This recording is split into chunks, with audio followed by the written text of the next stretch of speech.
پاکستان کے 3 ٹیلی کام آپریٹرز کو 5G spectrum licences جاری۔ وزیر اعظم شہباز شریف نے تقریب سے خطاب میں 5G اسپیکٹرم کی نیلامی کو سراہا۔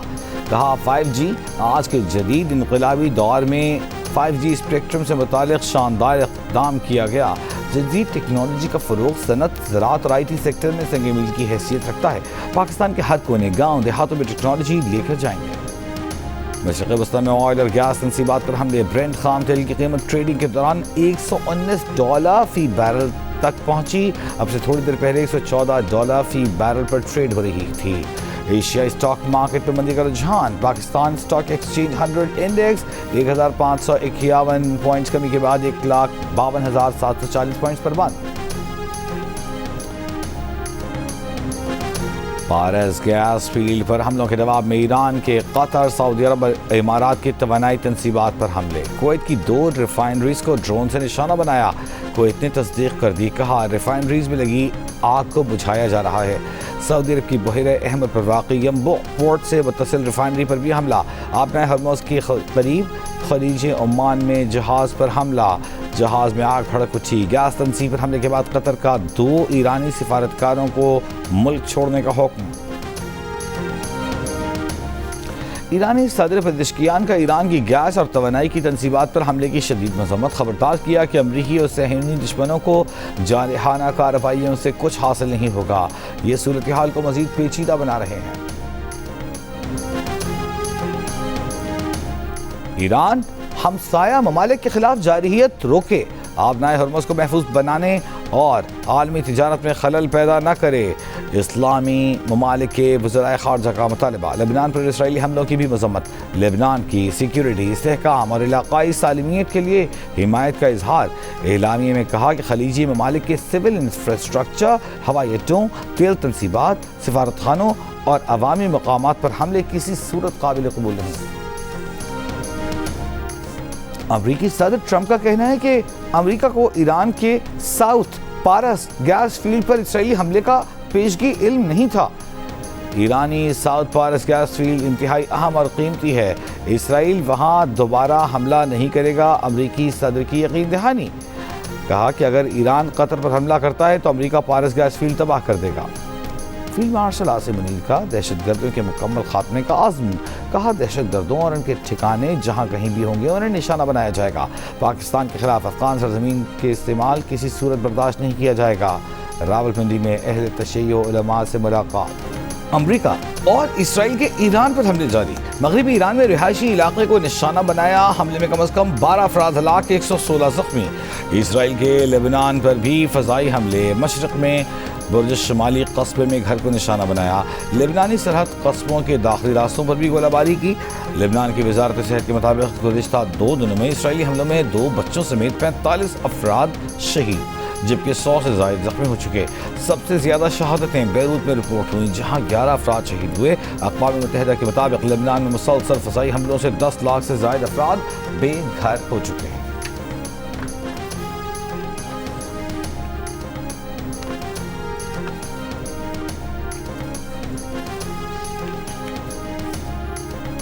امریکی محکمہ دفاع نے ایران میں جنگ کے لیے $200 ارب سے زیادہ کا مطالبہ کر دیا۔ امریکی اخبار کے مطابق پینٹاگون نے امریکی صدر سے کہا ہے کہ کانگریس سے $200 ارب منظور کرنے کی درخواست کر دیں۔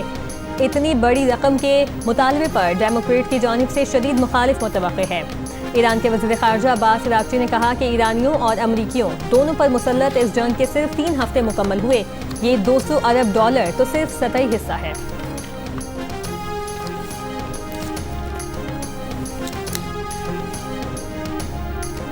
عام امریکی نتنیاہو اور اس کے کانگریس میں ساتھیوں کا شکریہ ادا کریں، جن کی وجہ سے $1 ٹریلین کا اسرائیل فرسٹ ٹیکس امریکی معیشت پر اثر ڈالنے والا ہے۔ ایران جنگ کے خلاف مستعفی ہونے والے امریکہ کے director national counter terrorism centre جو کینٹ نے ایران کے جوہری ہتھیار حاصل ہونے کے قریب ہونے کا دعویٰ غلط قرار دے دیا۔ صحافی ٹکر کارلسن کو انٹرویو میں انہوں نے کہا ایسا اس وقت بھی نہیں تھا جب جون میں امریکہ نے ایران کی جوہری تنصیبات پر حملے کیے۔ آیت اللہ خامنئی ایران کے جوہری پروگرام کو کم شدت کی طرف لے جا رہے تھے۔ امریکی صدر کے حمایتی چارلی کیرک کے متعلق جو کینٹ کا کہنا تھا کہ جون میں آخری ملاقات میں کرک نے ان پر زور دیا کہ کسی طرح امریکہ کو ایران جنگ سے روکو۔ ٹرمپ کا مشیر کھل کر جنگ کی مخالفت اور اسرائیل سے تعلقات پر نظر ثانی کی بات کر رہا تھا، اچانک اسے قتل کر دیا گیا اور ہمیں قتل کی تحقیقات سے بھی روک دیا گیا۔ فی تولہ سونے کی قیمت میں 24,300 روپے کی کمی، 1 تولہ سونا 4,99,462 روپے کا ہو گیا۔ 10 گرام سونے کا بھاؤ 2,833 روپے کم ہو کر 4,28,208 روپے ہے۔ آج ملک بھر سے مشرق وسطی کی 40 پروازیں منسوخ کر دی گئیں۔ العین سے لاہور، اسلام آباد اور پشاور کے لیے 10 پروازوں کی آمد متوقع۔ دوحہ سے کراچی، لاہور اور اسلام آباد کے لیے پروازیں بھی شیڈول کے مطابق ہیں۔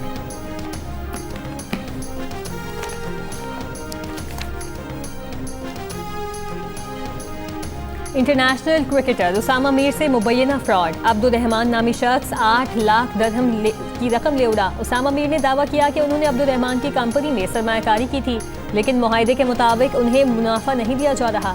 سرمایہ کاری کمپنی نے گارنٹی کے طور پر پلاٹس کے جو کاغذات دیے تھے وہ بھی جعلی نکلے۔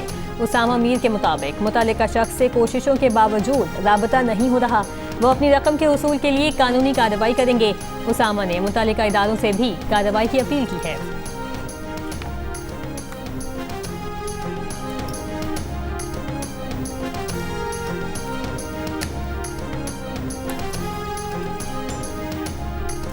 وزیر اعظم شہباز شریف سے chairperson Benazir income support programme senator Rubina Khalid کی ملاقات۔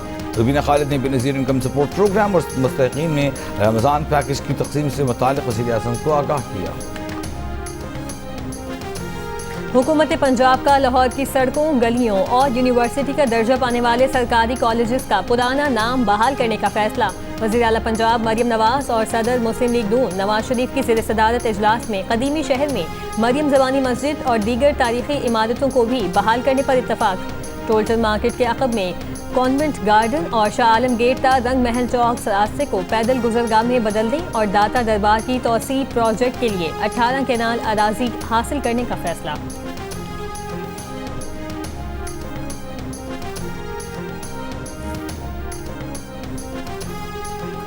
وزیر اعلیٰ سے مراد علی شاہ کی زیر صدارت کراچی کے لیے پانی فراہمی کے منصوبوں کی پیش رفت پر اجلاس۔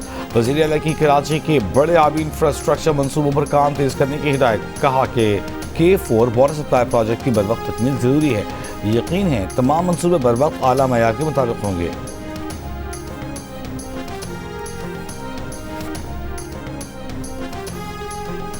خیبر پختونخوا حکومت کے ترجمان شفیع جان کا کہنا ہے کہ KP حکومت کا ہیلی کاپٹر ریلیف سرگرمی میں کریش ہوا تھا، ہم نے اب تک ہیلی کاپٹر دوبارہ نہیں خریدا۔ پنجاب میں اپنی خواہش پوری کرنے کے لیے 11 ارب کا جہاز خریدا گیا ہے۔ اس جہاز کے غیر ملکی پائلٹس 2 کروڑ روپے تنخواہ لیتے ہیں۔ خیبر پختونخوا کے وزیر خزانہ مزمل اسلم نے کہا، جب ہم حکومت میں آئے تو تنخواہوں کے پیسے نہیں تھے، اب 4 ماہ کی تنخواہیں موجود ہیں۔ KP حکومت نے سیکیورٹی حالات پر خطیر رقم خرچ کی۔ NFC کا 11واں اجلاس چل رہا ہے، تمام صوبوں نے اتفاق کیا کہ فاٹا کا حق خیبر پختونخوا کو ملنا چاہیے۔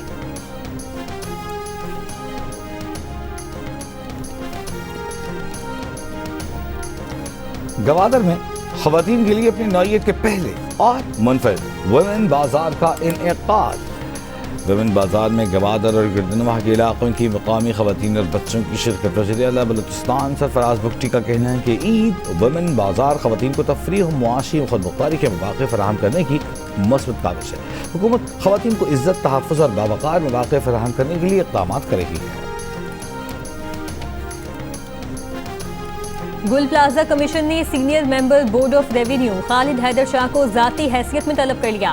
کہا 25 مارچ تک گل پلازہ سے متعلق ریکارڈ وضاحت کے ساتھ پیش کیا جائے، ریکارڈ نہیں پیش کیا گیا تو قانون کے مطابق ضروری کارروائی کا حق رکھتے ہیں۔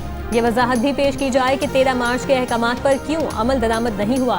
10 مارچ کو بورڈ آف ریونیو کو کمیشن نے خط لکھ کر 13 مارچ تک ریکارڈ طلب کیا تھا۔ بورڈ آف ریونیو کی جانب سے تاحال ریکارڈ پیش نہیں کیا جا سکا۔ اور پاکستان میں شوال کا چاند دیکھنے کے لیے مرکزی احتلال کمیٹی کا اجلاس اسلام آباد میں ہوگا۔ کمیٹی شہادتوں کے جائزے کے بعد عید الفطر کا چاند نظر آنے یا نہ نظر آنے کا اعلان کرے گی۔